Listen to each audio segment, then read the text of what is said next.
High court लिपिक online परीक्षेत गोंधळ झाल्यानं विद्यार्थी आक्रमक। कल्याणमध्ये विद्यार्थ्यांनी अडवली न्यायाधीशांची गाडी।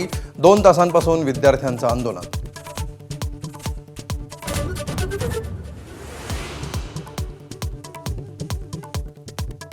हायकोर्ट लिपिक पदाच्या ऑनलाईन परीक्षेत विद्यार्थ्यांना सर्व्हर डाऊनचा फटका। संभाजीनगरात विद्यार्थी आंदोलनात सीजेपीचे अभिजित दिपके सहभागी। परीक्षा पुन्हा घेण्याची मागणी।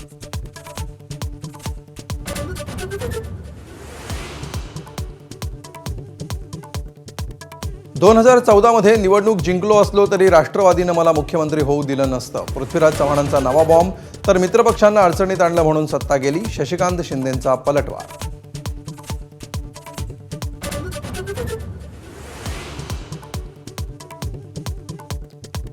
जराही लाज असेल तर काँग्रेसनं देशाची माफी मागावी।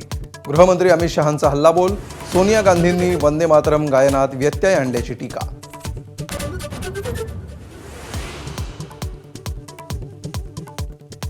चाकणमधील खड्डे 31 ऑगस्टपर्यंत अत्याधुनिक तंत्रज्ञानानं बुजवणार। पाहणीनंतर उद्योगमंत्री उदय सामंत यांची घोषणा।